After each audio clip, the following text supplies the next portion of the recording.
আপনারা দেখছেন আমি একটু ডুমুর গাছের নিচে দাঁড়িয়ে আছি। আমি কিছু ডুমুর ছিঁড়লাম খাওয়ার জন্য।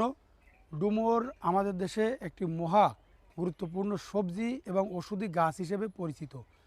যারা আপনারা ওজন কমাতে চান, কোনোভাবেই ওজন কমাতে পারছেন না, তারা প্রতিদিন কমপক্ষে 5টা ডুমুর সিদ্ধ করে খাবেন। কারণ ডুমুরে উচ্চমাত্রায় ফাইবার, এটাকে আপনার শরীরকে ওজন কমাতে সাহায্য করবে।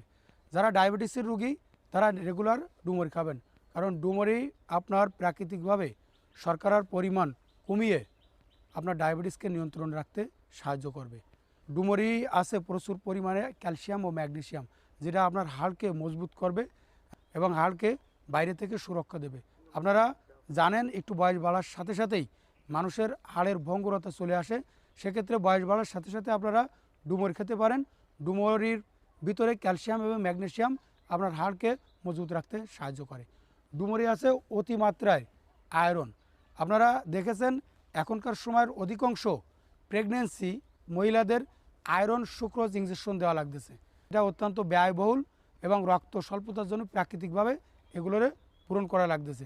সেক্ষেত্রে যাদের পেটে বাচ্চা আছে তারা যদি রেগুলার ডুমুর খাওয়ার অভ্যাসটা গড়ে তোলেন কম বেশি করে, তাহলে রক্ত স্বল্পতা বা রক্ত ঘাটতি দেখা দেবে না।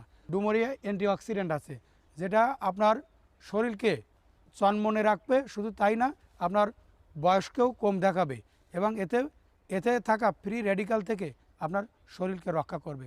তাই আপনাদের সময় এবং সুযোগ হলেই ডুমুর রাখবেন। এবং ডুমুরগুলো সাধারণত গ্রামে এরকম পথে ঘাটে বিভিন্ন জায়গায় রাস্তাঘাটে পাওয়া যায়। এই সবজিটি বাজারে বিক্রি হয় না, এরা ফ্রি পাওয়া যায়। কিন্তু সবচেয়ে দুঃখের ব্যাপার যে মানুষ এত অসচেতন, যেগুলোকে একটু সংগ্রহ করে খাবে তেমনও সময় নেই বা মানুষ বোঝে না।